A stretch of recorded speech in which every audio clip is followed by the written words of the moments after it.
18,000 ಕೋಟಿ ರೂಪಾಯಿ ಇನ್ವೆಸ್ಟ್ ಮಾಡಿ 7,000 ಎಕರೆ ಜಮೀನನ್ನ ರೈತರಿಂದ ಒತ್ತಾಯಪೂರ್ವಕವಾಗಿ ತೆಗೆದುಕೊಳ್ತಾರೆ ಇವರು. ಯಾಕೆ ಟೌನ್ಶಿಪ್ ಬೆಂಗಳೂರಿನಲ್ಲಿ ಬೇಕು, ಜಿಲ್ಲೆಗಳಲ್ಲಿ ಬೆಳೆಸಬಹುದಲ್ಲ. ಕೈಗಾರಿಕೆಗಳು ಯಾಕೆ ಬೆಂಗಳೂರಿನಲ್ಲಿ ಬೆಳೆಸ್ತಾ ಇದ್ರಿ ನೀವು? ಜಿಲ್ಲೆಗಳಲ್ಲಿ ಬೆಳೆಸಬಹುದಲ್ಲ. ಇವತ್ತು ಬಿಜಾಪುರ ಜಿಲ್ಲೆಯಲ್ಲಿ ಒಂದು 500 ಜನ ಕೆಲಸ ಮಾಡುವಂತ ಯಾವುದಾದ್ರು ಕಾರ್ಖಾನೆ ಇದೆನಾ? 1000 ಜನ ಕೆಲಸ ಮಾಡುವಂತ ಕಾರ್ಖಾನೆ ಇದೆನಾ? ನಮ್ಮ ಜಿಲ್ಲೆಯ ಮಂತ್ರಿಗಳು, ಇಂಡಸ್ಟ್ರಿಯಲ್ ಮಿನಿಸ್ಟರ್ ರಾಷ್ಟ್ರೀಯ ಅಂತಾರಾಷ್ಟ್ರೀಯ ಸಮಾವೇಶಗಳನ್ನು ಮಾಡಿ ಇಷ್ಟು ಲಕ್ಷ ಕೋಟಿ ಬಂಡವಾಳ ತರ್ತಾ ಇದ್ವು ಅಂತ ಹೇಳ್ತಾ ಇದ್ದಾರೆ. ಅತ್ಯಂತ ಹಿಂದುಳಿದಂತ ಬಿಜಾಪುರ ಜಿಲ್ಲೆ, ಬರಗಾಲಕ್ಕೆ ತುತ್ತಾಗುವಂತ ಜಿಲ್ಲೆಯಲ್ಲಿ ಒಂದೇ 1,000 ಜನ ಕೆಲಸ ಮಾಡುವಂತ ಕಾರ್ಖಾನೆ ಪ್ರಾರಂಭ ಮಾಡಲಿಕ್ಕೆ ಇವತ್ತಿನವರೆಗೂ ಕೂಡ ಆಗಿಲ್ಲ.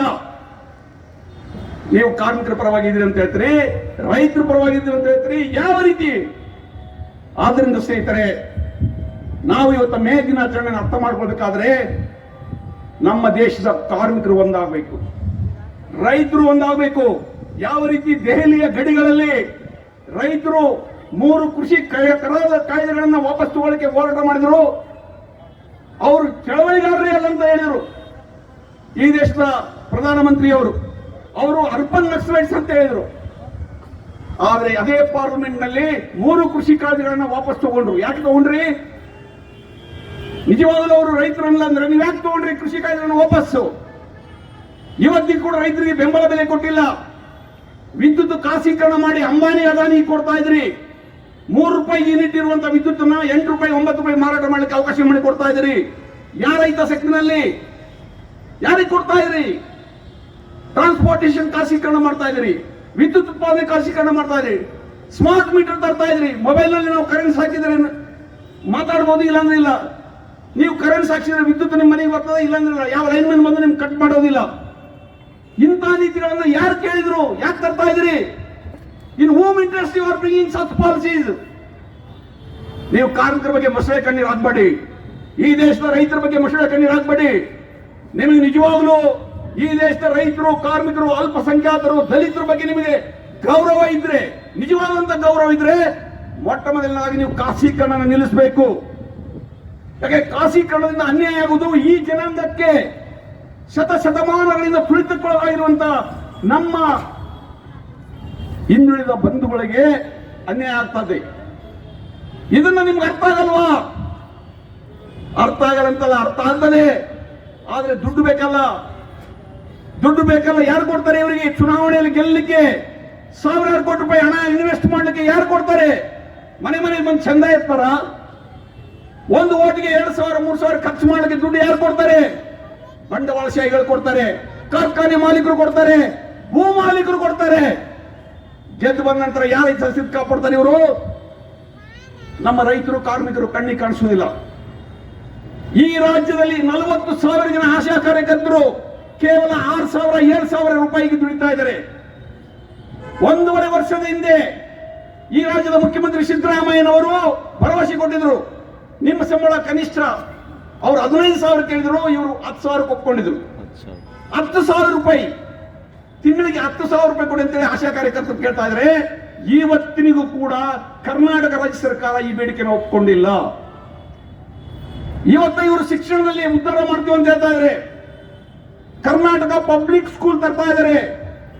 ಪ್ರತಿ ಗ್ರಾಮ ಪಂಚಾಯಿತಿಯಲ್ಲಿರುವಂತಹ 4 ರಿಂದ 5 ಕಿಲೋಮೀಟರ್ ಒಳಗಡೆ ಇರುವಂತಹ ಎಲ್ಲ ಪ್ರೈಮರಿ ಸ್ಕೂಲ್ ಮುಚ್ಚಿಬಿಟ್ಟು ಗ್ರಾಮ ಪಂಚಾಯಿತಿಗೆ ಒಂದು ಶಾಲೆ ತರ್ತಾ ಇದ್ದಾರೆ. ಅರ್ಥ ಮಾಡ್ಕೊಳ್ಳಿ, ಒಂದು ಊರಂದ್ರೆ ಆ ಶಾಲೆ ಅಂದ್ರೆ ಊರಿನ ದೇವಸ್ಥಾನ ಇದ್ದಂಗೆ. ಒಂದು ಊರಿನಲ್ಲಿ ಶಾಲೆನೇ ಇರೋಲ್ಲ ಅಂದ್ರೆ ಆ ಊರಿನ ಪರಿಸ್ಥಿತಿ ಆಗಿರ್ತದೆ. ಅಂತ ಒಂದು ನೀತಿಯನ್ನ ಇವತ್ತ ನಮ್ಮ ಕರ್ನಾಟಕ ರಾಜ್ಯ ಸರ್ಕಾರ ತರ್ತಾ ಇದ್ದಾರೆ. ಸಾರ್ವತ್ರಿಕ ಶಿಕ್ಷಣ ಹೋಯಿತು. ನಮ್ಮ ಹಳ್ಳಿಯ ಬಡ ಮಕ್ಕಳು, ಕೂಲಿಕಾರರ ಮಕ್ಕಳು ಇನ್ನು ಮುಂದೆ ಶಾಲೆಯ ಮುಖವನ್ನೇ ನೋಡಕ್ ಸಾಧ್ಯ ಆಗಲ್ಲ, ಅಂತ ಪರಿಸ್ಥಿತಿ ನಿರ್ಮಾಣ ಆಗ್ತಾ ಇದೆ. ಇದು ಈ ರಾಜ್ಯದ, ಈ ದೇಶದ ಪರಿಸ್ಥಿತಿ. ಸ್ನೇಹಿತರೆ, ಇವತ್ತ ನಾವು ಏನ್ ಮಾಡಬೇಕು? ನಾವು ಬರೀ ಚರ್ಚೆ ಮಾಡಿದ್ರಾಗಲ್ಲ, ನಾವು ಯಾರನ್ನೋ ಟೀಕೆ ಮಾಡಿದ್ರಾಗಲ್ಲ. ನಾವು ಇವತ್ತ ಇಡೀ ದೇಶದಲ್ಲಿರುವಂತಹ ದುಡಿಯುವ ಜನ ಒಂದಾಗಬೇಕು, ರೈತರು, ಕಾರ್ಮಿಕರು ಒಂದಾಗಬೇಕು. ನಮ್ಮ ಭಾಷೆ, ನಮ್ಮ ಜಾತಿ, ನಮ್ಮ ಧರ್ಮ ಎಲ್ಲವನ್ನು ನಾವು ಬದಿಗಿಟ್ಟು ನಾವು ಒಂದಾಗಬೇಕಾಗಿದೆ. ಯಾಕೆ?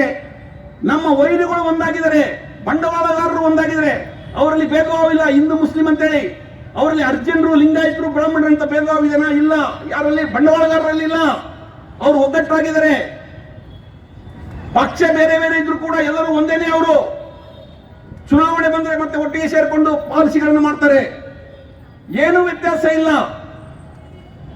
ಆದರೆ ನಾವು ದುಡಿಯುವ ಜನ ನಾವ್ಯಾಕೆ ಒಂದಾಗ್ತಾ ಇಲ್ಲ? ಕಾರ್ಮಿಕರು ನಾವ್ಯಾಕೆ ಒಂದಾಗ್ತಾ ಇಲ್ಲ? ದಲಿತರು, ಅಲ್ಪಸಂಖ್ಯಾತರು, ಹಿಂದುಳಿದಂತವರು, ಶೋಷಿತರು, ಶೋಷಣೆಗೊಳಗಾದಂತವರು, ನಮ್ಮಲ್ಲಿ ಏನೇ ಭಿನ್ನಾಭಿಪ್ರಾಯ ಇರಲಿ, ನಾವೆಲ್ಲ ಇವತ್ತು ಒಂದಾಗಬೇಕಾಗಿದೆ. ಒಂದಾಗಿ ನಮ್ಮ ಹಕ್ಕುಗಳಿಗೋಸ್ಕರ ಡಾಕ್ಟರ್ ಬಾಬಾ ಸಾಹೇಬ್ ಅಂಬೇಡ್ಕರ್ ಅವರು ಸಂವಿಧಾನದಲ್ಲಿ ಏನು ಅಲ್ಪ ಸ್ವಲ್ಪ ಹಕ್ಕುಗಳನ್ನು ನಮ್ಗೆ ಕೊಟ್ಟಿದ್ದಾರೆ. ಇವತ್ತು ಆ ಹಕ್ಕುಗಳು ಕೂಡ ಕಸ್ಕೊಳ್ತಾ ಇದ್ದಾರೆ, ಅವುಗಳನ್ನ ತಿದ್ದುತ್ತಾ ಇದ್ದಾರೆ. ಅಂದ್ರೆ ಸಂವಿಧಾನವನ್ನು ತಿದ್ದಿ ಏನು ಕಾರ್ಮಿಕರಿಗೆ, ರೈತರಿಗೆ ಹಕ್ಕುಗಳಿತ್ತು ಅವು ಕೂಡ ಸರ್ವನಾಶ ಮಾಡಲಿಕ್ಕೆ ಕೊಟ್ಟಿದ್ದಾರೆ. ಈಗ ನಾವು ಎಚ್ಚೆತ್ತುಕೊಳ್ಳದಿದ್ದರೆ ನಮ್ಮ ಭವಿಷ್ಯ ಬಹಳ ಗಂಭೀರವಾಗಿದೆ. ಆದ್ದರಿಂದ ನಾವು ನಮ್ಮ ಹಕ್ಕುಗಳನ್ನು ರಕ್ಷಣೆ ಮಾಡಿಕೊಳ್ಳಿಕ್ಕೆ ಧ್ವನಿ ಎತ್ತಬೇಕಾಗಿದೆ.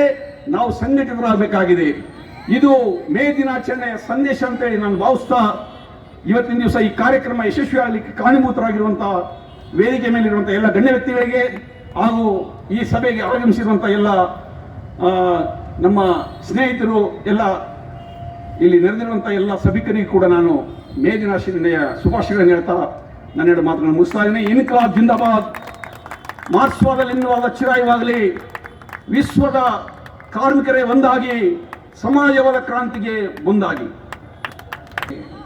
ವಿಷಯವನ್ನು ನಮ್ಮ ಮಧ್ಯದಲ್ಲಿ ಮಾತನಾಡಿದಂಥ ಸನ್ಮಾನ್ಯ ಶ್ರೀ ಬಿ ಭಗವಾನ್ ರೆಡ್ಡಿ ಸರ್ ಅವರಿಗೆ ತಮ್ಮೆಲ್ಲರ ಜೋರಾದ ಚಪ್ಪಾಳೆ ಮೂಲಕ ನಾನು ಧನ್ಯವಾದಗಳನ್ನು ಅರ್ಪಿಸ್ತಾ ಇದ್ದೀನಿ.